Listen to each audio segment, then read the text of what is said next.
After the defensive effort at Butler, I felt like we needed to make some improvements significantly today, especially to start the game. With the way that Omaha attacks the basket, they're one of the best at getting to the free throw line in the country. And so our ability to guard one-on-one, take some pride in individually guarding and not fouling was a huge part. And honestly, I thought the one guy that set the tone for us was actually Kerwin when he came in the game. And he also, I think that led to him playing great offensively. It wasn't the other way around. If you watch it, he was doing a phenomenal job on Fiddler, because Fiddler's one of those guys that if he gets in a rhythm and feels comfortable, he can take a game over because he can make hard shots. And Kerwin made it hard on him and knocked the ball out of his hands. We got a loose ball, and I thought, okay, now we're playing. Like, that was the energy we needed, and I thought his energy defensively was the difference. And then it bled into what he did offensively, which he had a great night.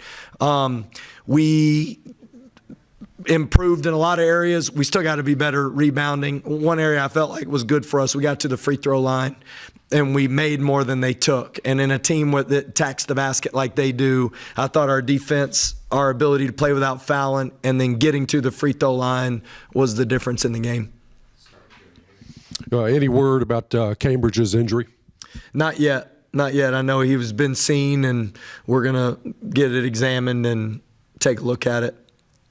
And you mentioned free throw shooting. I think now you're up to like 77% or right around there for the season. That being the case, is attacking the rim and trying to draw fouls going to be more emphasized offensively for you guys? Definitely, especially with as many guys that we have that can shoot it. And who does it, how we do it, we're gonna have to get better at moving the basketball. It takes us a little too long to get the possessions going. And when we started the game, they started out 4 for 5 from the field, and we're shooting 80%, and we couldn't get out in transition. So then we're playing against set defenses, and we need to play with a little more juice early. And the way we've been scoring, the way we've been getting the best paint touches, honestly, has been in transition. So how do we get stops, I think, gives us the best chance to do that. But definitely our ability, and that's where Devin Cambridge is big. I mean, he got fouled early and got to the free throw line. He was one of those guys that does a fantastic job putting pressure on the rim. So I thought he was a difference early in getting to the free throw line. Pop has been in a deep shooting slump pretty much the entire season. How much of a concern is that for you guys moving forward, that he breaks out of that at some point? Yeah, I mean, I've got confidence in the long game of work. That's what he does. He loves basketball, and he'll work. He spends the time that it takes to get better. And go back and look, there's a guard named Javion Hamlet that I coached his first year. He had one of the worst starts of any guard I've ever had in his first 5, 6, 7 games. And then all of a sudden, he ends up being the best player in our league. This Conference USA Player of the Year. So I'm not saying he's going to be Player of the Year. I just know that I trust people that love basketball, that love to work. And he wants to be coached. We've got over that hump of like, hey, I want to know what we need to do. And he really is listening. And we spent 2 nights ago up late at the office watching film. I mean, he's diving into the things that I think matter, and he's starting to see them. And honestly, you can tell, like, at home he feels a little bit more of a squeeze. It feels like it. Like he wants to play so good because he wants to help this team. And it's almost like he's second guessing ones he should shoot, and then he's shooting ones he shouldn't shoot. And that to me just shows that, you know, he's feeling a little bit of a squeeze, which I think is normal, especially early in the season. He's settling in. We just got to keep working on getting the right shots, and I do believe he'll make them when it matters. And what precipitated Kai playing tonight? Ultimately, when Devin went down like that, I just felt like, hey, we're going to need all hands on deck. I mean, I don't know the severity of what's going on with Dev. I trust Dev because Dev's had a wrist injury at the end of the Butler game that was significant enough when he dunked it on the rim that he was holding it and bothered him, and then he played great today and went 4 for 4 from the free throw line. So, I mean, he's a recovery guy, but it just feels like with this team, we need to keep getting all hands on deck, and just to keep adding depth, we need to get these guys experience. And if that probably doesn't happen to Dev tonight, just not knowing what's moving forward, we probably don't do it yet. But it feels like let's just keep getting guys minutes and let's get everybody out there so we can be ready for Big 12 play when it comes. Coach, that's back-to-back games with a guy coming off the bench providing a big shooting night.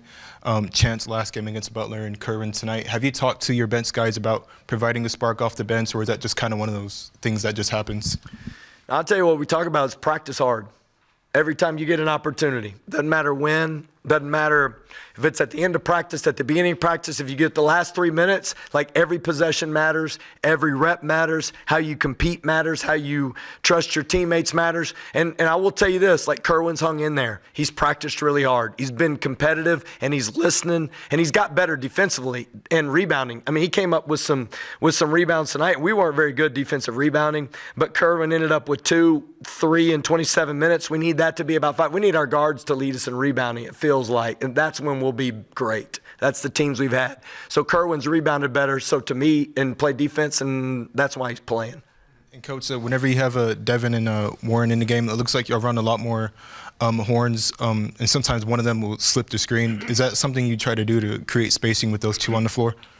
Yeah, and they change ball screen coverages. Omaha is coached by Coach Crutchfield does a phenomenal job. He knows the Big 12. He was an assistant in it.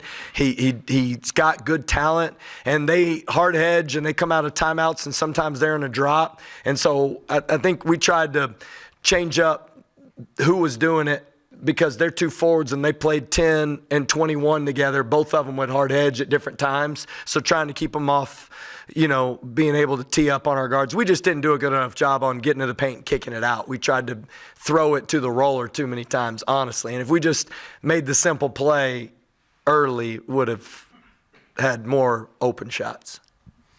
We've seen good defense from you guys before. We've seen good offense, but never kind of at the same time, except for a stretch here or there. But it seemed like tonight was the night everything kind of came together for you. What do you attribute that to?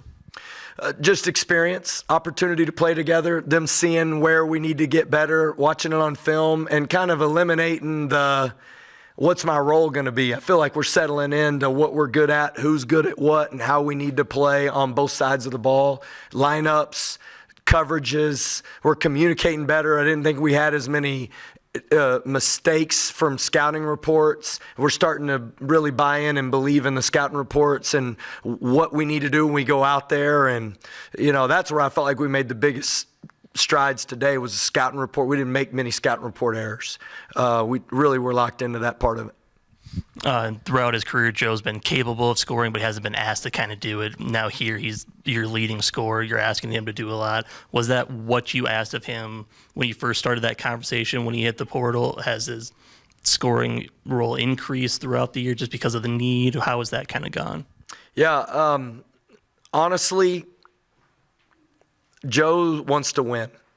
He does. He wants to win. And Joe, when he came here, the majority of our conversations, because of the experience that we have with some of the returners that had played some minutes, he just said he wanted to win. I mean, that's what the conversation was about. And when you looked at his numbers, actually historically, he hadn't shot it great from 2.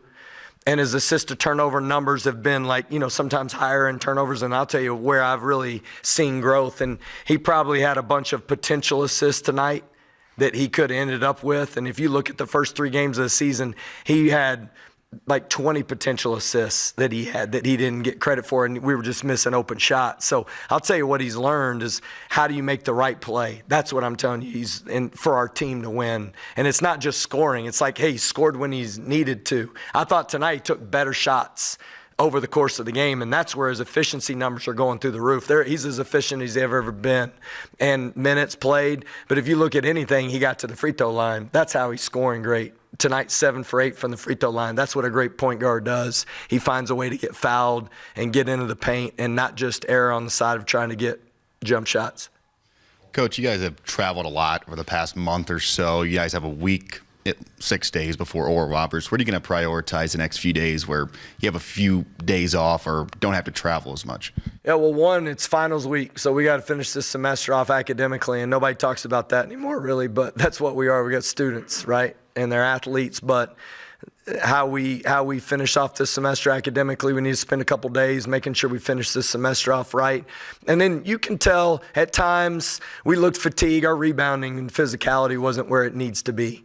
And so we've got to get where and Coach Wright's tremendous. Our guys are getting stronger. They've got like PRs on jumps. I mean, our guys get stronger over the course of the season. It's what we do. And with Big 12 play coming, we're going to have to be a better rebounding team. So how do we get stronger when everybody else maybe isn't? That's going to be a big key to us, because the more physical we can play, the better we'll be. And the more, look at our league, we better be able to rebound, man. Better be able to give up 9 offensive rebounds. It's not going to do it. That's not going to help us win this league. So how do we get physically stronger, and how do we get better, more efficient on both sides of the ball? How has the growth of this team been to your satisfaction so far, and where do you see this this team as you get closer and closer to Big 12 play? I'll tell you what, I do like to see the way our guys are responding to previous games. When we haven't done something well, we've gotten better usually the next time out. And then the next time out, we get better at something that we didn't do well the game before. Like, our ability to continue to grow has been good. I'll tell you where I'd like to see us make the biggest growth is the ability to communicate on the fly and play and try to stream it together. The game still feels a little choppy, or we have segments where we're really good, and offensively there's not enough. So I'm trying to get maybe a little more movement, a little more flow to what we're doing, and a little more connectedness when things are starting to get pushed at us offensively and we're on defense. Like, how do we engage each other, even so we don't have to call these quick timeouts to try to get composed? Like, how do we get composed as a unit? And that takes time and ownership to wanting to win more than you want to play good. And right now it still feels like we're trying to feel out how we can play good at stretches. So where do you consider the heart of this team is right now, and in preparation for Big 12 play? Ultimately, we know we're going to have to be great on the defensive end in order to win, and hang our hat on our ability to guard so that way we can play in transition. We're best when we're in transition. I mean, Chance made a bunch of his threes in transition. Kerwin got going in transition, and it's going to be predicated on stops. And if we get stops, then we can play with some pace and we don't get stuck in half-court basketball, which for us I don't think is an advantage at this point. Coach, you've mentioned quite a bit tonight just being better rebounding-wise. I mean, you can always strive to be better. You led the rebounding tally tonight. Where do you feel like that needs to improve in that regard, though? If you watch it closely on film, we're not as physical when the shot goes up as we need to be. And let's just say we go with that smaller lineup with Dev out there playing at a forward spot and Darian at a forward spot. I mean, we gave up several offensive rebounds during that one segment. And balls were bouncing and hitting the ground, and we were looking around waiting for somebody to grab it. I mean, you can't do that. So it just feels like the first point of attack is the physicality when the shot goes up. Like, how do we create rebounding areas, and then how do we engage with guards where we rebound down and help out and go come up with those balls that bounce over the top? That's where we got to get better. And it seems like when y'all are shooting from the outside, a lot of those are coming, I guess, more open than they were before. I guess, how do you feel like the spacing of the offense has improved kind of as you've gone through these first few games? Yeah, I think that's the area that we've probably improved the most, is our ability to create space for each other and understanding the coverages and how people want to defend us, and how to give space on penetration, and then how to re-space out of penetration. We spent a lot of time doing that, and that's an area that I think we probably had the most growth offensively. Coach, I haven't been able to find anything, I guess, concrete online, but with a red shirt, like you kind of mentioned with Kyron earlier in the year, how much can a guy like that play going forward, or is tonight, like, does that take that out of the equation? Yeah, I mean, ultimately, in at this level, if you play, your year is used, and then the only way is if there's injury in a short amount of time and early in games. So, like I said, I think there's a recognition with the lack of depth at that forward spot that we're going to need all hands on deck. And honestly, all this is day-to-day this early in the season. Like, how do you respond? How do you get better? How do you communicate? And I'll give Kai credit. He's really been amazing every day. And at first, you can get knocked off center when you don't play, and then you're trying to decide, like, how are we going to respond? And he's really responded the right way. He comes up and watches film. He does extra work. He just PR'd on a jump the other day with explosiveness, like he's getting better. And so I think at that point, if you're going to work like that, then it gives me confidence as a coach that this means a lot to him and he wants to be a part of this. And so honestly, it's to Kai's credit that he's putting himself in a better position. He's not where he needs to be defensively and understanding what we need to do as a team. But I'll tell you what, he's working and he's getting better. And I think this team needs more depth, and we got to find people that can come in and help us with some physicality and rebounding, especially with what we got coming. I mean, you look at the top teams in the league, man, there's people crushing people on the glass. I mean, U of H, I think, maybe BYU, both those teams are 1 and 2 in the net or whatever it is, and those teams can rebound. And so I think you just look at it, we gotta make sure we do that well, and I think it's going to take everybody.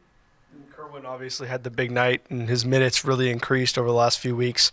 I guess with your search for this depth, I guess where does it expand past the guards, and can you get into guys like Robert Jennings or maybe EY or some of those players?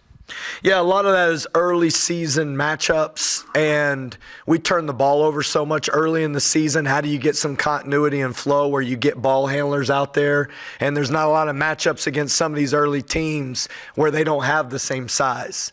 And so, you know, you got to kind of play to your advantages in games and figure out how we get some flow offensively. And as these guys, usually forwards, it takes more time for them to get a flow of where they're going to score and what they need to do, because spacing's so important in college basketball. It's not like the NBA where you can just no 3-second defense in the paint. I mean, people can stand 10 people. I mean, you can get 5 people in the paint defensively, and space on the floor and movement such a big deal. So that's where it feels like these guys are gaining better understanding as our spacing get better and how we utilize those guys better within the offense.